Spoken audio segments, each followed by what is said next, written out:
सुबह होते ही सनी नींद से उठा और उसके अंदर एक अजीब सी घबराहट और बेचैनी थी। उस डरावने डार्क मिरर की याद अभी भी उसके दिल में ताज़ा थी, जिसके कारण हर परछाई उसे खतरनाक और डरावनी लग रही थी। वो मुंह बनाकर सोचने लगा, ये क्या बात हुई? मैं तो चाइल्ड ऑफ शैडोज हूं, फिर अपने ही डोमेन से डर क्यों लग रहा है? लेकिन फिर उसने खुद ही सोचा कि डार्कनेस और शैडो दोनों एक जैसी नहीं होती। हालांकि ज्यादातर लोग इन्हें एक ही समझ लेते हैं। शैडोज तो तब बनती हैं जब लाइट नहीं होती। एक तरह से परछाइयां खालीपन का रूप होती हैं। लेकिन असली डार्कनेस, वो तो खुद में एक अलग अस्तित्व है। एक मायने में देखा जाए तो शैडोज का रिश्ता लाइट से ज्यादा है, न कि डार्कनेस से। वो खुद अपने मन से बहस करने लगा, अरे मतलब, हाँ शायद ठीक कह रहा हूं, है ना? लेकिन सुबह सुबह अपनी ही सोच से फिलोसॉफिकल डिबेट करना सनी के मुताबिक दिन की सबसे खराब शुरुआत थी।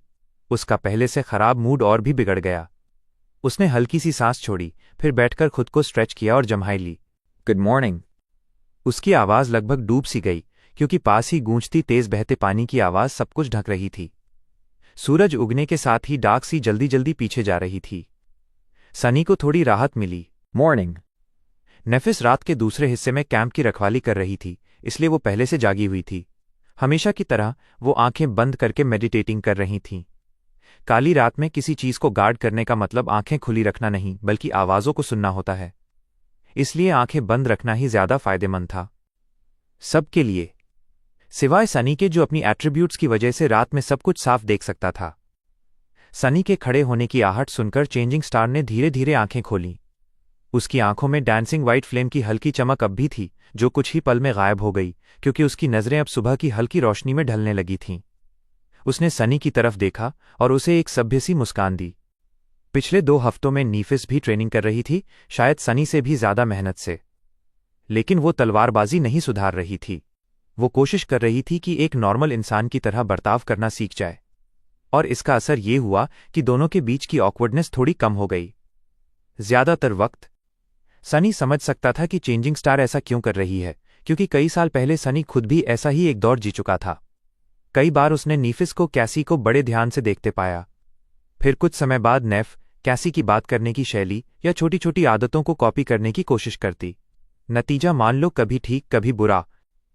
पहली बार जब नेफिस ने सुबह सुबह सनी को देखकर मुस्कुराने की कोशिश की थी, सनी घबरा गया था और लगभग एज्योर ब्लेड समन कर देता।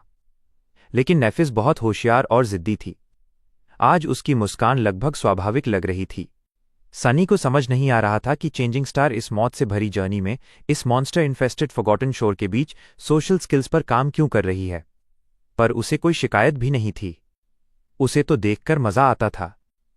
लेकिन उसे हर दिन अपने फ्लॉड एस्पेक्ट एबिलिटी को कंट्रोल करने के लिए जो भयानक दर्द सहना पड़ता था, वो सनी के लिए बिल्कुल भी मजेदार नहीं था। वो प्रिटेंड करती कि मेडिटेट कर रही है, लेकिन सनी जानता था कि वो अपनी फ्लॉ की एक्सक्रूशिएटिंग एगोनी में जल रही होती है। यह सोचकर सनी का दिल दुखता था। उसके लिए ऐसा महसूस करना नया था, लेकिन शायद यही चीज लोग कंपैशन कहते हैं। कम से कम किताबों और ड्रामाज में ऐसा ही बताया गया था। हालांकि उसे इन चीजों का ज्यादा पता नहीं था। नाश्ते के बाद नीफिस खड़ी हुई और पास की विशाल वर्टिब्रे हड्डियों के बीच से आती रोशनी की तरफ देखने लगी। फिर उसने सनी से कहा, चलो सराउंडिंग स्टडी करते हैं। उन्हें इस जगह का नक्शा समझना था और अगला कदम तय करना था। आमतौर पर इसका मतलब होता कि आसपास कोई ऊंची नेचुरल जगह ढूंढना जो सी की सतह के ऊपर रहे।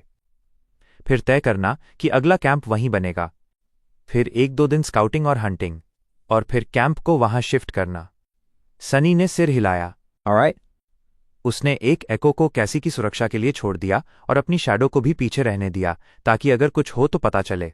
फिर सनी नीफिस के पीछे गैप की ओर बढ़ गया। सनी ने उसे बूस्ट किया। चेंजिंग स्टार हवा में उछली, फिर दीवार पर पैरों का सहारा लेकर ऊपर चढ़ी और आखिरी क्षण में खुद को और ऊपर धकेला और एक उभरी हुई विशाल हड्डी को पकड़ लिया। सिर्फ अपनी अपर बॉडी स्ट्रेंथ के दम पर वो ऊपर चढ़ी और रोशनी में गायब हो गई। कुछ देर बाद गोल्डन रोप नीचे लटक गई, जिससे सनी भी ऊपर चढ़ सके। नेफिस ने उसे ऊपर चढ़ने में हाथ देकर मदद की।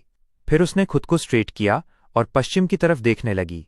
सनी ने भी हाथ झाड़ते हुए वही किया। उसे उम्मीद थी कि हमेशा की तरह वही नज़ारा मिलेगा। असीमित फैली हुई वो ब्लड रेड लैबिरिंथ, जिसमें कभी कभार कोई ऊंची जगह दिख जाती है। लेकिन जो नज़ारा उनके सामने आया, उसे देखकर दोनों के होश उड़ गए। थोड़ी दूरी पर देखा कि लैबिरिंथ जैसे अपना रंग खो रहा हो। जो लाल रंग के कोरल की दीवारें थीं वो सुर्ख चमकती थी, अब वे फीकी पड़ गई थीं, धूसर और टेढ़ी मेढ़ी बन गई थीं, जैसे किसी अजीब बीमारी ने उन्हें जकड़ लिया हो और उनमें से जिंदगी ही सोख ली गई हो। वो जो पत्थर जैसे कोरल थे अब इतने भुरभुरे लग रहे थे कि जरा सा छूने पर भी रेत बनकर बिखर जाएं। मृत कोरल का वो इलाका आंखों की हद तक फैला हुआ था। आगे दूर जहां तक नजर जाती वहां लैबिरिंथ की दीवारें ढह चुकी थीं और बस राख जैसे धूसर रेत का समुद्र था। हफ्तों तक लगातार सिर्फ लाल कोरल की अनगिनत गलियों को देखने के बाद इस अजीब और अनजाने राखी दुनिया को देखकर सनी की रूह कांप गई। ऊपर से ये भी कि कीचड़ में कोई भी नाइटमेयर क्रीचर हिलता तक दिखाई नहीं दे रहा था। ये बात सनी को और ज्यादा बेचैन कर रही थी। पश्चिम दिशा में बस एक ही ऊंचा स्थान दिख रहा था। बहुत दूर जमीन ऊंची होकर एक बड़ा सा टीला बनाती दिखाई दी। वो अब तक देखे गए हर टीले से कई गुना बड़ा था। रात में समुद्र का पानी बढ़ने पर वो सच में एक टापू बन सकता था। उसका आकार सनी को किसी विशाल बैरो जैसा लग रहा था। मृत कोरल की बची हुई राख जैसे धूसर रेत से ढका वो टीला किसी राख के पहाड़ जैसा लगता था, और उस पहाड़ के ऊपर एक बहुत बड़ा पेड़ उग रहा था। वो पेड़ आसमान तक उठा हुआ, मानो किसी ऊंचे टावर की तरह। उसकी शाखाएं इतनी चौड़ी फैली थी कि पूरा टापू उसकी छांव में आ जाए। उस विशाल पेड़ की छाल काली थी, बिल्कुल डाक सी के पानी जैसी, और उसके पत्ते खून जैसे लाल। उस धूसर आसमान के सामने उसके लाल पत्ते इतने चमकदार और शानदार लग रहे थे कि बस देखते रह जाने का मन करे। सनी की गर्दन सूख गई और उसने घुटकी भरी। ये क्या है? नेफिस चुपचाप देख रही थी। या तो वो सोच रही थी या शायद उसके पास अभी कहने को कुछ नहीं था। बस दूर पेड़ को घूरती रही, उसके चेहरे पर हल्की सी भौहें तनी हुईं। उसी समय पेड़ के नीचे कहीं से तेज चमक उठी, इतनी तेज कि यहां से भी साफ दिखाई दे रही थी, जैसे किसी बड़े शीशे से सूरज की किरणें लौटकर आंखों में चुभती हों। एक पल बाद वो गायब। फिर थोड़ी देर में फिर से वही तेज चमक दिखाई दी। एक मिरर? सनी के बदन में कंपी छूट गई। पिछली रात वाली डरावनी डार्क मिरर की याद ताज़ा हो गई। अब वो चमक और भी ज्यादा डरावनी लगने लगी। कुछ देर बाद उसने नेफिस को आवाज दी, तुम्हें क्या लगता है? चेंजिंग स्टार कुछ देर सोचती रही। सनी की नज़र फिर उस राख वाली जगह पर पड़ी। फिर आखिरकार नेफिस बोली, ये पश्चिम की तरफ जाने का एक ही रास्ता है। सनी ने चेहरा बिगाड़ लिया। उसे ये सब बिल्कुल पसंद नहीं आ रहा था। तो हम जा रहे हैं? नेफिस ने विशाल पेड़ की तरफ देखा और उसकी भव्यता से जैसे दबकर हल्के से कंधे उचका दिए। क्या हमारे पास कोई और रास्ता है? कुछ देर बाद उन्होंने उस विशाल सी मॉन्स्टर के बचे हुए हिस्से को छोड़ा और पश्चिम की तरफ चल दिए। योजना ये थी कि इस अजीब वेस्टलैंड का हाल थोड़ा पास जाकर देख लें, जो उन्हें एशन बैरो और उनके बीच में दिखाई पड़ा था। शुरू में उन्होंने सोचा था कि उस अजीब से टापू के ज्यादा पास नहीं जाएंगे, लेकिन ज्यों ही वो इस राख वाली जगह में आगे बढ़ते गए, हालात अजीब तरीके से बदलते गए। अब उनके पैरों के नीचे धूसर रेत थी और चारों तरफ मृत कोरल की टूटी बिखरी दीवारें। दोनों पूरी तरह तैयार थे कि पता नहीं कौन सी मुश्किल सामने आ जाए। ऊपर से उन्हें सी मॉन्स्टर की पीठ पर खड़े होकर नजर आने वाले इस इलाके में कोई नाइटमेयर क्रीचर तो दिखाई नहीं दिया था, लेकिन सनी और नेफिस जानते थे कि इस जगह पर ऐसा सोचना बेवकूफ़ी है। इस फॉरगॉटन शोर की हर चीज़ या तो खुद मारती है या फिर किसी ऐसी चीज़ को छुपाए बैठी होती है जो तुम्हें मार दे। खासकर जब पहली बार उनका सामना उन मांस खाने वाले वर्म से हुआ था, तब से तो ये बात दिल में बैठी हुई थी। लेकिन इस बार उनकी समझ गलत साबित हुई। ये पूरा वेस्टलैंड बिल्कुल शांत था, मरे जैसा। कोई हलचल तक नहीं, जरा सा भी जीवन का निशान नहीं। मॉन्स्टर्स की गैर मौजूदगी से सनी को अच्छा महसूस होना चाहिए था, लेकिन उल्टा वो और ज्यादा घबराने लगा। ये हालात खतरे की बू दे रहे थे। कुछ गड़बड़ थी, बहुत गड़बड़। अगर मॉन्स्टर्स तक इस जगह में आने से डर रहे हैं, तो फिर ये दोनों बेवकूफ खुद पैदल यहां अंदर चले आ रहे हैं। क्या इन्हें अब तक दौड़कर वापस नहीं चले जाना चाहिए था? कुछ देर बाद वो उस जगह पहुंच गए जहां लैबिरिंथ की दीवारें पूरी तरह रेत बनकर गिर चुकी थीं। अब उनके सामने बस एक फैला हुआ धूसर मैदान था, और उसके पार वो टीला जिसके ऊपर वो विशाल लाल पत्तों वाला काला पेड़ खड़ा था। यहां कोई छुप नहीं सकता था। लेकिन बात यह भी थी कि अब वो खुद भी किसी की नजरों से नहीं छुप सकते थे। सनी ने नेफिस की तरफ देखा। क्या तुम वाकई ये करना चाहती हो? चेंजिंग स्टार ने मुट्ठियां भींचकर एक गहरी सांस ली, फिर आगे देखते हुए बोली, चलो चलते हैं। जैसे ही वो लोग उस जाने पहचाने लैबिरिंथ की दीवारों को पीछे छोड़कर उस राख जैसे फैलते हुए सुनसान मैदान में आए, सनी को अजीब सी घुटन महसूस हुई। जैसे उस लाल भूल भुलैया की पागलपन भरी टेढ़ी मेढ़ी राहों में चलते चलते वो धीरे धीरे थोड़ा सा अगोराफोबिक हो गया हो। वो तो कोरल की ऊंची ऊंची दीवारों के बीच रहने का आदी हो गया था। चारों तरफ जितनी दूर नजर जाती बस टेढ़ी मेढ़ी राहें और बंद रास्ते। हाँ, खतरे बहुत थे, लेकिन फिर भी किसी तरह की एक अजीब सुरक्षा भी मिल जाती थी। कम से कम सनी के लिए तो था ही, क्योंकि उसके पास शैडो स्काउट की वजह से एक एक्स्ट्रा एडवांटेज था। वो दीवारों के पीछे क्या है, ट्विस्ट और टर्न के पार क्या छुपा है, सब देख सकता था। पर अब नीचे इस राखी रेत के सिवा कुछ भी नहीं, और नजर को रोकने वाली कोई दीवार भी नहीं। उसकी वो सारी खासियत बेकार हो गई थी। दुश्मन से छिप न पाने का ख्याल आते ही उसे लगा जैसे किसी ने उसे नंगा कर दिया हो। खुद को समझाने लगा, कीप कूल, यहां कोई नहीं है। लेकिन ये सोच उसे और ज्यादा बेचैन कर गई। सच में यहां एक भी नाइटमेयर क्रीचर नहीं था। लेकिन सवाल ये था कि क्यों नहीं था? आखिर वो सब इस जगह से इतना बचकर क्यों रहते थे? निफिस सबसे आगे चल रही थी और सनी उसके बिल्कुल पीछे। एको पीछे की तरफ धीरे धीरे कदम बढ़ाता आ रहा था। सनी ने इधर उधर नजर घुमाई और थोड़ा हिचकिचाते हुए धीमी आवाज में बोला, मुझे ये जगह बिल्कुल पसंद नहीं आ रही। नेफिस ने उसकी तरफ एक नजर डाली, वही उसके चेहरे वाली ठंडी और बेपरवाह एक्सप्रेशन। फिर बिना कुछ बोले बस इतना कहा, सतर्क रहो। तीनों चुपचाप आगे बढ़ते रहे। पैरों के नीचे की रेत चींची की आवाज कर रही थी। लगभग 10-12 मिनट बाद चेंजिंग स्टार ने हाथ उठाकर सबको रुकने का इशारा किया। फिर सनी की तरफ मुड़कर पूछा, तुम्हारे शैडो ने कुछ देखा है? सनी ने सिर हिलाया, नहीं, कहीं कहीं रेत में थोड़ी ऊंचाई या गड्ढे जैसे हिस्से हैं, लेकिन कुछ हिलता डुलता नहीं दिख रहा। सब कुछ सपाट और बेजान है। फिर उसने कैसी की तरफ देखा और झिझकते हुए पूछा, और तुम कुछ सुन रही हो? कई बार उसकी सुनने की ताकत सनी की शैडो सेंस से भी अच्छी साबित होती थी।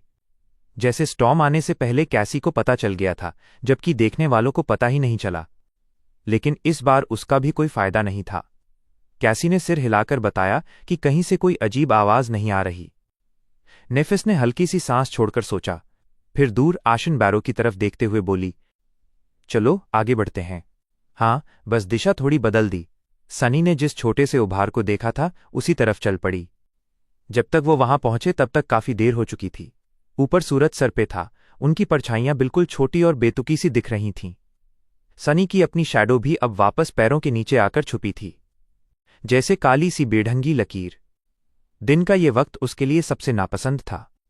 नेफिस ने अपनी तलवार निकाल ली और ध्यान से उस रेत के टीले जैसे उभार के पास पहुंची। पूरे मैदान में बस यही एक चीज अलग दिख रही थी, उतना ही ऊंचा जितना सनी, लंबा सा, और ऊपर से वही राख जैसा ग्रे रंग उस पर भी। देखने में तो कुछ खास खतरनाक नहीं लग रहा था, लेकिन फिर भी चेक कर लेने में क्या हर्जा, शायद कुछ काम की चीज मिल जाए। नेफिस का हाथ बस उस टीले की सतह को छूने ही वाला था कि उसी वक्त सनी की शैडो ने कुछ दूर लैबिरिंथ के किनारों पर हल्की सी हरकत देखी। सनी बिना सोचे समझे एकदम झपटा। एको की तरफ कूदते हुए उसने धीमी आवाज में बोला, छुप जाओ। उसी पल उसने अपना वो भारी स्कैवेंजर माउंट डिसमिस कर दिया। कैसी अचानक जमीन पर गिरने ही वाली थी कि सनी ने उसे उठाकर सीने से लगाया और बिजली सी फुर्ती से उस टीले के पीछे ले आया। जमीन पर झुकते हुए उसने कैसी को अपने और नेफिस के बीच में सुरक्षित रख दिया। चेंजिंग स्टार ने कैसी के कंधे पर हाथ रखा और सनी की तरफ सवालिया नजरों से देखा। डेंजर। सनी ने एक हाथ ऊपर करके खुली हथेली से इशारा किया कि बस रुक जाओ। उसका शैडो अब चुपके से टीले के पीछे से झांक रहा था और उस हरकत करने वाली चीज को ध्यान से देख रहा था। कुछ दूरी पर ही लैबिरिंथ की मरी हुई दीवारें उस राख जैसे रेत पर उठी हुई थीं। अचानक उन दीवारों में से एक जोरदार आवाज के साथ गिर पड़ी, जैसे किसी विशाल चीज ने उसे धक्का मार दिया हो। राख उड़ाती धूल के बीच से एक बहुत बड़ा सा डरावना जीव बाहर आया और सूखी वीरान जमीन पर कदम रख दिया। 8 टांगे, 2 भयानक हड्डियों जैसे तेज साइड्स, काला और लाल कैरापेस जैसे किसी पुराने कवच में खून के छींटे जमे हों। बिल्कुल एक और सेंचुरियन। सनी ने मन ही मन बुरी तरह गाली दी। वे इस तरह के मॉन्स्टर्स से पहले 2 बार लड़ चुके थे और दोनों बार जीते भी थे। लेकिन वो तब की बात थी जब मैदान को पहले से तैयार किया गया था, बहुत सारी प्लानिंग और चालाकियों के साथ। उनके फायदे की हर चीज जुटाई गई थी। सनी को पूरा यकीन नहीं था कि इस बार सीधे सीधे आमने सामने की लड़ाई में वे इसे मार पाएंगे, कम से कम बिना बड़ी चोट खाए तो नहीं। नेफिस की तरफ देखते हुए सनी धीरे से फुसफुसाया, अ कैरापेस सेंचुरियन अभी अभी लैबिरिंथ से बाहर आया है। नेफिस ने भौहें चढ़ाईं और कैसी ने सनी के हाथ को हल्के से छूकर पूछा, किधर जा रहा है? सनी ने पलकें झपकाईं और अपने शैडो की नज़र से देखने पर ध्यान लगाया। फिर थोड़ी राहत की सांस छोड़ी। लगता है एशन बैरो की तरफ जा रहा है। अगर हम इस छोटी सी ढलान के पीछे छिपे रहें और इसने अपना रास्ता नहीं बदला तो बहुत मुमकिन है कि यह हमें नोटिस ही न करे। चेंजिंग स्टार ने एक पल सोचा और फिर सिर हिलाया। इस पर नज़र बनाए रखना और कुछ भी बदले तो तुरंत बताना। तीनों अपने आप को छोटा और चुप रखने की पूरी कोशिश करते हुए उस ढलान से चिपक गए। जगह कम थी तो तीनों को एकदम साथ सटकर बैठना पड़ा। खैर, एंड्योर शब्द शायद सनी की हालत को सही नहीं बताता। किसी और परिस्थिति में तो शायद उसे ये स्थिति थोड़ी पसंद भी आती। क्या सोच रहा है बेवकूफ? ध्यान डेडली मॉन्स्टर पर लगा। उसने खुद को डांटा। पर ध्यान कहाँ लगे, कैसी का नर्म सा शरीर उसके साथ सटा हुआ था। Deadly monster. आखिरकार वो खुद को संभाल पाया और ध्यान सेंचुरियन पर लगा दिया। वो भयानक क्रीचर धीरे धीरे उनके करीब आता जा रहा था। अब सनी को उसके कैरापेस की हर लाल रेखा और हर नुकीला कांटा साफ दिख रहा था, पर उसकी नज़र किसी और चीज पर अटक गई। उस सेंचुरियन की साइड्स के बीच में एक खूबसूरत सा क्रिस्टल चमक रहा था। उसकी रोशनी अजीब थी, जैसे किसी को अपनी ओर खींच ले। बहुत उजली और मन मोह लेने वाली। एक ट्रांसेंडेंट सोल शार्ड। इससे पहले भी उन्होंने ऐसा ही एक मंजर देखा था जब दो सेंचुरियंस ने उस विशाल शार्क जैसे क्रीचर के अवशेषों से दो ऐसे ही क्रिस्टल निकाले थे। तो ये था इनका डेस्टिनेशन। सनी ने एशन बैरो के ऊपर खड़े उस विशाल पेड़ की तरफ देखा। काले ओनेक्स जैसे उसकी शाखाएं और खून जैसे लाल पत्ते। वो बहुत भव्य और शानदार दिखता था, जैसे नरक की गहराई में छिपी कोई पवित्र चीज। उसने अपनी खोज अपने साथियों को धीमी आवाज में बताई। अब सेंचुरियन उनकी छिपने की जगह के बिल्कुल पास से गुजरने वाला था, जबकि उनमें और सेंचुरियन के रास्ते के बीच कुछ दूरी थी। फिर भी सनी बहुत नर्वस था। यही सबसे खतरनाक पल था। वो मॉन्स्टर ढलान के बराबर आया, रुके बिना आगे बढ़ गया। सनी ने राहत की सांस ली। बैरो की तरफ ही जा रहा है। नेफिस फिर भी सतर्क रही, जैसे कुछ भी कभी भी गलत हो सकता है। Follow it. सनी ने सिर हिलाया। उसके शैडो ने चुपचाप उस सेंचुरियन के पीछे पीछे चलना शुरू कर दिया। शैडो कंट्रोल की रेंज अब काफी बढ़ चुकी थी, तो सनी को पूरा यकीन था कि वो उसे एशन बैरो के तल तक बिना पकड़े पीछा कर सकेगा। वो सेंचुरियन उस ट्रांसेंडेंट शार्ट को अपनी साइड्स में संभाले हुए था। उसके चलने का अंदाज भी थोड़ा धार्मिक सा लग रहा था, जैसे कोई तीर्थयात्री किसी पवित्र जगह की ओर जा रहा हो। जल्द ही वो एशन बैरो के पास पहुंचा और अचानक रुक गया, जैसे किसी अदृश्य सीमा को पार करने से डर रहा हो। फिर उसने शार्ट को बड़ी सावधानी से जमीन पर रखा और उससे पीछे हट गया। उसकी नजरें झुकी हुई थीं। फिर वो विशाल क्रीचर घुटनों के बल बैठ गया। सनी को अपनी आंखें मलनी पड़ी। उसे लगा शायद वो गलत देख रहा था, लेकिन नहीं। वो कैरापेस सेंचुरियन अपनी आठों टांगें मोड़कर पूरी श्रद्धा से बैठ गया था। उसके डरावने साइड्स भी उसने झुकाकर अपने सामने रख दिए थे, मानो किसी की पूजा कर रहा हो। सनी की अजीब सी हरकत देखकर निफिस ने पूछा, क्या हुआ? सनी कुछ पल रुका। रुको। इसी पल उसका शैडो जो थोड़ी दूरी पर छिपा हुआ था, उसने एशन बैरो की सतह पर एक छोटा सा बदलाव देखा। वो चमक फिर वापस आ गई थी, इस बार और भी ज्यादा तेज, चकाचौंध कर देने वाली रोशनी। पेड़ की शाखाओं की छाया के बीच से उस तेज रोशनी का स्रोत ऊपर उठने लगा और धीरे धीरे पहाड़ी की तरफ बढ़ने लगा। जब सनी की नज़र आखिर में उस चीज को साफ देख पाई तो उसकी आंखें फैल गईं। रीढ़ में एक ठंडी सिहरन दौड़ गई और वो सांस लेना ही भूल गया। राख जैसे धूसर रेत और गिरे हुए सुर्ख पत्तों के ढेरों को चीरता हुआ एक विशाल मॉन्स्टर पहाड़ी से नीचे की तरफ आ रहा था। सनी ने हल्का सा निगल लिया, चेहरा गंभीर हो गया। वो क्रीचर एक पूरे मकान जितना बड़ा था। उसकी 8 टुकड़ों वाली लंबी टांगें किसी ऊंचे खंभे जैसी दिख रही थीं। उसका आकार स्कैवेंजर्स और सेंचुरियंस जैसा कुछ था। ऊपर निकला हुआ थोड़ा मानवीय सा धड़ और नीचे से किसी केकड़े जैसे कवच वाला शरीर। लेकिन बस यही तक उनकी समानता खत्म हो जाती है। चिटिन की जगह उस बिहीमोथ का खोल चमकदार और चिकने धातु जैसा लगता था, जैसे किसी पिघले हुए तेज तरार स्टील के खौलते कुंड में उसे पूरी तरह डुबोकर निकाला गया हो और अब वो एक अभेद्य चमचमाते कवच से पूरी तरह लिपटा हुआ हो। धूप की किरणें उसके क्रोम जैसे चमकीले कवच से टकराकर तीखी चमक पैदा कर रही थीं। वही चमक सनी ने सबसे पहले देखी थी। इतना विशाल होने के बावजूद वो स्टील मॉन्स्टर एक विशाल नाइट जैसा लग रहा था। सनी शपथ लेने को तैयार था कि उसने उसके सीने पर 7 सितारों के नक्काशीदार चिन्ह भी देखे थे, लेकिन वो नाइट भ्रष्ट था और शैतानी बुराई से भरा हुआ, मानो नरक से किसी डीमन को बुलाकर मौत और तबाही फैलाने भेजा गया हो। उस क्रीचर के चमकदार आर्मर पर लंबी और नुकीली नुकीली कांटेदार स्पाइक्स निकली हुई थीं। मानवीय टॉर्सो पर 4 भयंकर हाथ थे, 2 के अंत में जबरदस्त पिंसर्स और बाकी 2 के अंत में धारदार डरावने साइड्स। उस डीमन का सिर स्कैवेंजर की तुलना में ज्यादा उभरा हुआ था और कई बड़े नुकीले सींगों का ताज पहने हुए था। उसका धातु से बना चेहरा थोड़ा इंसानों जैसा भी लगता और साथ ही घृणित रूप से मॉन्स्ट्रस और जानवर जैसा भी। उसे देखते ही सनी की त्वचा सिहर उठी। सनी के मन में बस यही आया, That thing is scary. जैसा भी वो क्रीचर था, उसके रैंक को देखकर साफ था कि वो सेंचुरियन से कहीं ऊपर था। स्कैवेंजर की तो बात ही क्या, ये उनकी इवोल्यूशन का अगला कदम था। शायद कोई जनरल या कमांडर, क्या कहते हैं उन्हें, लीगेट्स या प्रेटोरियंस। सांस रोके हुए सनी ने देखा कि कैरापेस डीमन एशन बैरो से नीचे उतरकर आ रहा था। ट्रांसेंडेंट सोल शार्ड के सामने रुककर उसने घुटनों में झुके सेंचुरियन की तरफ एक नज़र डाली। वो मारक अवेकन मॉन्स्टर भी उसके सामने सिमटकर डरे हुए जैसा लग रहा था। सनी खुद भी ऐसा ही महसूस कर रहा था जब थोड़ी देर के लिए उस बिहीमोथ की नज़र उसके शैडो की छुपी जगह से गुजर गई थी। सेंचुरियन को पूरी तरह नज़रअंदाज करते हुए कैरापेस डीमन ने चमकते हुए क्रिस्टल को उठाया और फिर आराम से मुड़कर विशाल पेड़ की शाखाओं की छाया में लौट गया। सनी ने धीरे से सांस छोड़ी। Sonny, what is happening? उसने कैसी की तरफ देखा, जिसके चेहरे पर डर और जिज्ञासा भरी हुई थी। थोड़ा सोचकर उसने कहा, अ न्यू थ्रेट आ गई है। थोड़ी देर चुप रहो, मैं बाद में सब समझाऊंगा। ऊंची पहाड़ी के नीचे अब वो सेंचुरियन भी उठने की तैयारी में था। सनी मुश्किल में पड़ गया। उसे इस मॉन्स्टर के पीछे जाना था ताकि ये वापस लैबिरिंथ की तरफ लौटते समय कहीं उन्हें ढूंढ न ले। लेकिन वो भी बहुत क्यूरियस था कि कैरापेस डीमन आखिर उस एशन बैरो के ऊपर अपने ठिकाने में क्या करने जा रहा था। सोचने का ज्यादा समय नहीं था। जल्दी से फैसला लेते हुए सनी ने अपनी शैडो को ग्रे सैंड पर सरकने भेज दिया। शैडो ने सेंचुरियन की नज़रों से बड़े हुनर से बचते हुए कुछ ही पलों में ऊंची पहाड़ी पर चढ़ना शुरू कर दिया।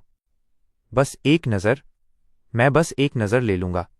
उस मैजेस्टिक पेड़ की लाल पत्तियों वाली विशाल छाया में छुपकर शैडो ऊपर की तरफ सरकती रही और उस जगह के पास पहुंच गई जहां कैरापेस डीमन नज़र से ओझल हुआ था। पहाड़ी की चोटी पर जमीन पूरी तरह गिरे हुए पत्तों से ढकी हुई थी। एशन बैरो किसी भी प्राकृतिक पहाड़ी से काफी बड़ा था, मानो एक पूरा द्वीप हो। लेकिन उस विशाल क्रीचर की खंभानुमा टांगों के निशान वहीं पर साफ दिखाई दे रहे थे। वे निशान शैडो को उस जगह तक ले गए जहां उस ऑब्सिडियन पेड़ का भारी तना जमीन से ऊपर उठता था, जिसकी चौड़ी जड़ें हर दिशा में फैली हुई थीं। कैरापेस डीमन वहीं खड़ा था और अपनी नजरें पेड़ की निचली शाखाओं पर टिकाए हुए था। उसके पिंसर में ट्रांसेंडेंट शार्ड अब भी कसकर पकड़ा हुआ था। What is it looking at? Sunny ने अपनी शैडो को उसके नजरों का पीछा करने को कहा और तभी उसने देखा कि लाल पत्तों के बीच कई गोल स्वादिष्ट से फल लटक रहे थे। उनमें से एक बिल्कुल ज्यादा ही पका हुआ लग रहा था। अचानक उस डीमन ने सोल शार्ड रेत पर गिरा दिया और उसे पूरी तरह भूलकर अपना भारी सा शरीर उठाया। उसने एक बड़ा सा पिंसर ऊपर बढ़ाया और बहुत नरमी से उस फल को पकड़कर खींचा। बिल्कुल बिना किसी रुकावट के फल टहनी से अलग हो गया। उसे जैसे कोई बहुत कीमती और नाजुक चीज हो, ऐसे पकड़कर वो विशाल क्रीचर धीरे धीरे जमीन पर बैठ गया। फिर उसने बहुत सावधानी से फल को अपने मुंह के पास ले जाकर एक छोटा सा कौर लिया। ये फल खा रहा है? ये घिनौना राक्षस वेजिटेरियन है। सनी हैरान रह गया और समझ नहीं पाया कि उसने अभी क्या देख लिया। उसके पास कोई चुनाव नहीं था। उसने तुरंत अपने शैडो को आदेश दिया कि वहां से निकलकर जल्दी से पहाड़ी के नीचे की तरफ चले।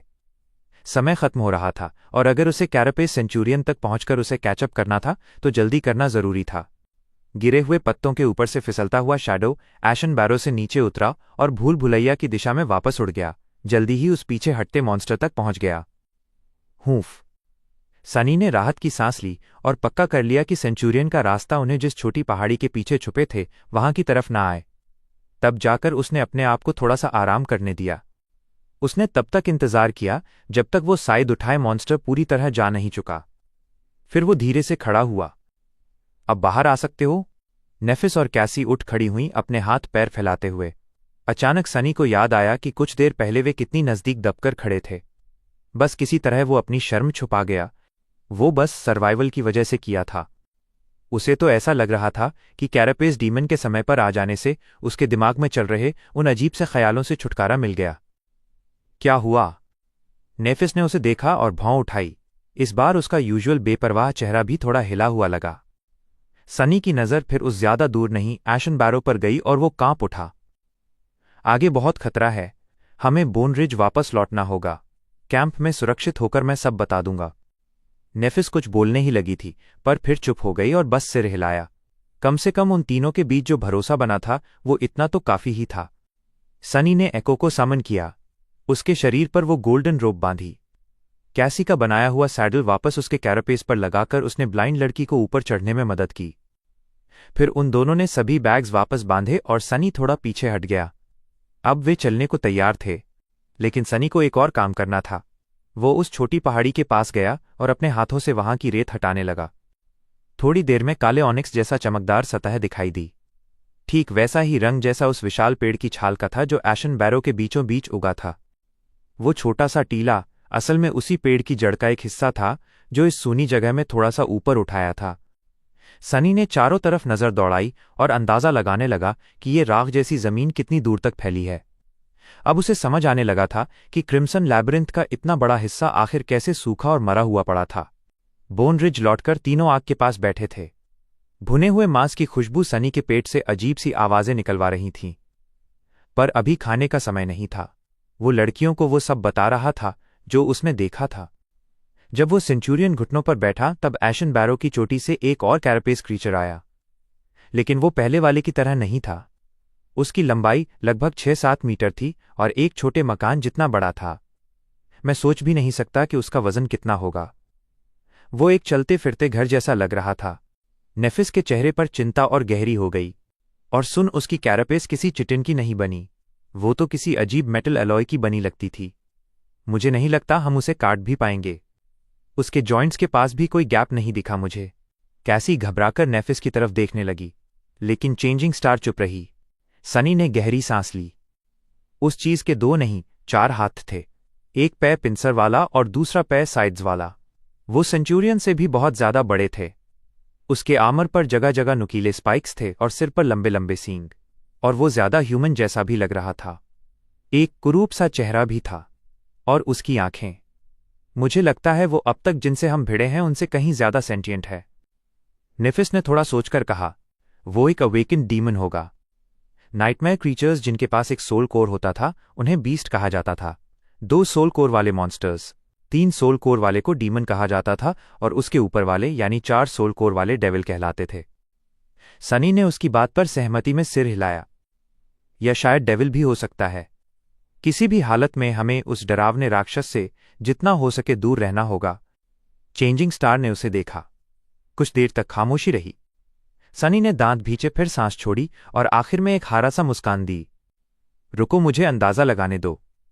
तुम उसे मारना चाहती हो? सनी ने हल्का सा मुस्कुराते हुए कहा, अच्छा, मैं समझ गया। तुम उसे मारना चाहती हो। नेफिस हमेशा की तरह बिना कोई भाव चेहरे पर लाए बस उसे देखती रही। कुछ पल बाद सनी ने हंसते हुए सिर हिलाया, जैसे यकीन ही नहीं हो रहा हो तुम सच में पागल हो।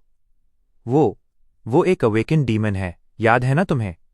क्या भूल गई हो कि हम अभी सिर्फ स्लीपर्स हैं? फिर उसके माथे पर शिकन पड़ गई और सिर खुजलाते हुए बोला, रुको जरा, मुझे लग रहा है कि हमने पहले भी ऐसी बात की है। क्या तुम्हें नहीं लगता कि ये सब थोड़ा जाना पहचाना सा है? कैसी ने दोनों की तरफ देखा और शालीनता से खंखार कर बोली, असल में तुमने बिल्कुल यही बात पहले भी कही थी जब हमने पहले वाले कैरापेस सेंचुरियन पर हमला करने का फैसला किया था। सनी की आंखें चमक उठीं। हाँ वही तो। और फिर क्या हुआ था? मुझे लगभग मरना पड़ गया था। नेफिस ने कंधे उचकाकर बहुत ही बेपरवाही से कहा, तुम बच तो गए थे न? सनी का मुंह खुला का खुला रह गया। उसकी इस बेझिझक बात ने उसे कुछ पल के लिए सुन्न कर दिया। फिर कुछ सेकंड बाद वो बोल पाया, बात वो नहीं है। कैसी ने अपने दोस्त के कंधे पर हल्का हाथ रखते हुए फुसफुसाया, नेफ, ये अच्छी बात नहीं कही तुमने। चेंजिंग स्टार का चेहरा थोड़ा लाल पड़ गया। नजरें इधर उधर घुमाती हुई हिचकिचाकर बोली, मेरा मतलब था कि हम आखिर में जीत तो गए थे ना। ये एक रिस्क था जो हमें लेना ही था और वो कामयाब भी हुआ। हम पहले से ज्यादा स्ट्रांग भी हो गए हैं। सनी को तो पहले ही महसूस हो गया था कि कैरापेस डीमन से लड़ाई अब टालने वाली नहीं है, लेकिन फिर भी वो सिर्फ अपनी जिद के कारण विरोध जारी रखे हुए था। लेकिन वो चीज बहुत बड़ी है, इतनी ऊंची कि तुम अपनी तलवार से उसे छू भी नहीं पाओगी। क्या हम उससे विनती करेंगे कि महोदय जरा झुक जाइए, हम आपको मारना चाहते हैं? नेफ ने भौहें सिकोड़ लीं और उसे नाराज नजरों से देखा। वो तो बस एक अवेकन डीमन, मुझे पता है। सनी फिर से सिर हिलाते हुए बोला, जैसे दीवार से बात कर रहा हो, चेंजिंग स्टार के दिमाग में क्या चल रहा है ये वो आज तक न समझ पाया था। उसे कई दिन पहले ही एहसास हो गया था कि उसकी चमकदार बाहरी दुनिया के पीछे एक बहुत गहरा अंधेरा कुआं छिपा है। कोई इंसान तब तक खुद को इतना न झोंक सकता है, इतना कुछ सह सकता है, इतनी दूर जा सकता है जब तक कि उसे अपने अंदर के डीमंस ना धकेल रहे हों। सनी तो ये खुद की जिंदगी से जानता था, और नेफिस तो उन सब लोगों से बहुत आगे थी जिन्हें सनी ने कभी जाना था। इसका मतलब था कि उसके अंदर के डीमंस बहुत भयानक थे, उस डरावने कैरापेस डीमन से भी कहीं ज्यादा भयानक। लेकिन सनी समझ नहीं पा रहा था कि आखिर वो भाग कहाँ रही है, किस मंजिल के पीछे इतनी बेचैन है। आखिर वो उस ह्यूमन कासल को ढूंढने के लिए इतनी पागलों जैसी जिद क्यों कर रही है। सनी खुद भी हकीकत में लौटकर इस दुनिया से अपना बदला लेना चाहता था। दुनिया ने जो उसका हक मारा है उसे 2 गुना लेकर ही दम लेने का उसका जुनून खुद लोगों की रूह कंपा दे, और इसे हासिल करने के लिए वो क्या कुछ नहीं कर सकता। लेकिन ये तभी तक मायने रखता है जब तक वो जिंदा है। जिंदगी खत्म तो सब खत्म। लेकिन नेफिस को जैसे अपने जीने मरने की भी परवाह नहीं, जैसे उसकी मंजिल उसकी खुद की जान से भी ज्यादा बड़ी है, वरना वो ऐसी बेपरवाही से जान जोखिम में क्यों डाल दे। सनी की समझ से ये बात बाहर थी, एकदम तर्क के खिलाफ। आखिर अपनी जान से ज्यादा कीमती चीज और क्या हो सकती है। अगर तुम मर गए तो फिर किस खुशी का फल खाओगे, वो नेफिस की आंखों में देखकर बोला। जब हमने उस कैरापेस सेंचुरियन से लड़ने का फैसला किया था तब हमारे पास कोई दूसरा रास्ता ही नहीं था। हम सचमुच उसके साथ एक चट्टान पर फंस गए थे। लेकिन अब देखो, क्या इस बार हमारे पास एशन बैरो से दूर रहने का कोई रास्ता नहीं है। नेफिस कुछ देर तक उसे घूरती रही और फिर सीधा बोली, पश्चिम जाने का बस यही एक रास्ता है। सनी हंस पड़ा। सच है, ये बात तो माननी पड़ेगी। जब उसकी हंसी थम गई तो उसने अपनी आंख के कोने को पोंछा और कहा, ठीक है, ये चलो मान लेते हैं, लेकिन मेरी बात ध्यान से सुनो। उस कैरापेस डीमन को मैंने अपनी आंखों से देखा है। हम उसे लड़कर कभी हरा नहीं पाएंगे। नेफिस ने भौहें सिकोड़ दी। मतलब? सनी ने दोनों हाथ फैला दिए। गलत मत समझना, हाँ, हम उसे हरा नहीं सकते। लेकिन उसके चेहरे पर एक काला सा मुस्कान उभर आया।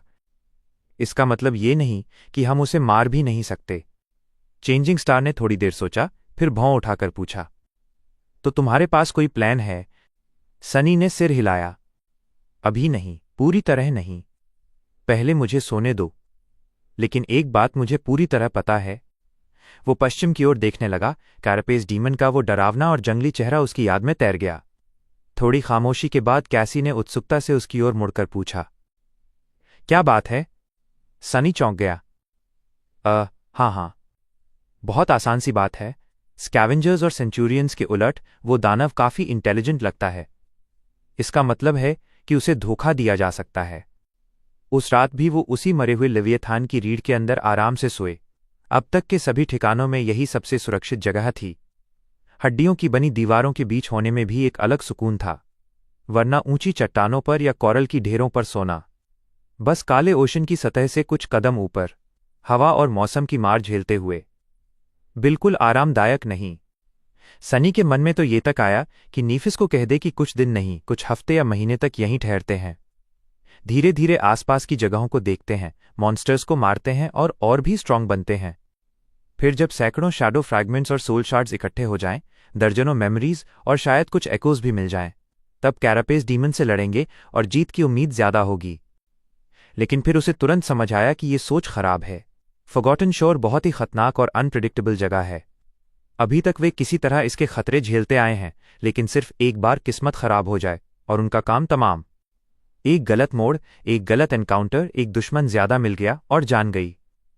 और ये तो बस रोज रोज मिलने वाले राक्षसों की बात है। असली दहशत तो इस भूल भुलैया में छुपी है, और ओशन की गहराई में जो अज्ञात डर छुपा है वो तो और भी खतरनाक। यहां जितना ज्यादा दिन बिताएंगे उतनी ही मौत की संभावना बढ़ेगी। उनका असली बचाव तो बस यही है कि कैरापेस डीमन का सामना जितनी जल्दी हो सके कर लिया जाए। शायद उसे हराने के बाद ही उन ऊंची ऊंची दीवारों वाला प्रॉमिस्ड कासल उन्हें दिखाई दे। सनी पूरी रात करवटें बदलता रहा, उसी विशाल दैत्य के बारे में सोचता रहा। कैसे मारा जाए, उस एक छोटे से आइडिया को पूरी तरह प्लान बनाने की कोशिश करता रहा। लगभग सुबह सुबह बड़ी मुश्किल से वो सो पाया था, और बस आधा घंटा सोकर ही कैसी ने उसके कंधे को हल्के से हिलाकर जगा दिया। सनी ने पलकें झपकाईं और उस अंधी लड़की को हैरानी से देखा। क्या हुआ? कैसी ने नेफिस को पास बुलाने का इशारा किया। फिर थोड़ा डरते डरते चेहरा पीला सा पड़ गया था, हिम्मत जुटाकर बोली, मुझे एक और विजन आया, कैरापेस डीमन के बारे में। तो गाइज, इसी के साथ आज का एपिसोड यहीं पर खत्म होता है। अगर आपको कहानी पसंद आया हो तो एक प्यारा सा कमेंट और वीडियो को लाइक जरूर कर देना, और हाँ, सब्सक्राइब